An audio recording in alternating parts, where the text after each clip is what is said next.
My dear brothers and sisters, today the Universal Church celebrates the feast of Our Lady of Guadalupe, which is also the patroness of the Archdiocese of Cebu. As we celebrate the feast of Our Lady of Guadalupe, there are three things that we are reminded of the character of our Blessed Mother. Three things. Number one, a mother that comforts. Our Blessed Mother was there standing while Jesus was crucified on the cross. In times of pain, in times of sadness, our Blessed Mother is with us. I'm sure mothers who are here, biskang masakitag ngipon ang inyong anak, at the back of your mind, moingon gay mo, kung pwede na lang ako'y masakitan og ngipon, dili lang ang akong anak. That is the love of a mother. In times that we are in pain, in times that we are suffering, we are not alone. Mama Mary is with us.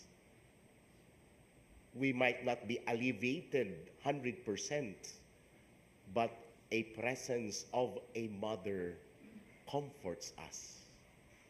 Number two, a mother that sacrifices.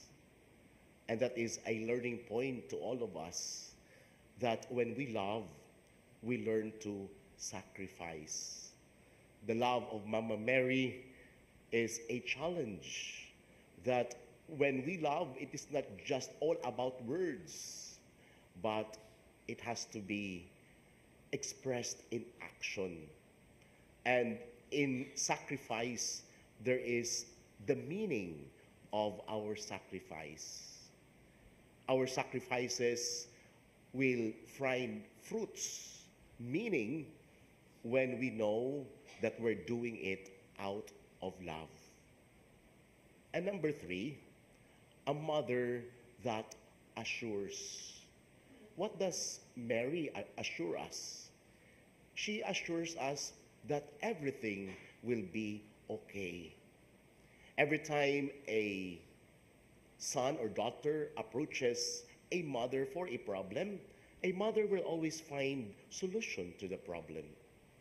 As much as when Jesus was performing miracle in Cana, when there was no longer wine, Mary went to the Lord and said, there is no more wine. And the Lord performed miracle. And that is also a learning point to all of us. When we approach Mary, Mary will be the one to go to the Lord, and the Lord will make impossible possible. It is said, ad Jesum per Mariam, to Jesus through Mary. And so, my dear brothers and sisters, as we celebrate the feast of Our Lady of Guadalupe, we are reminded of three things.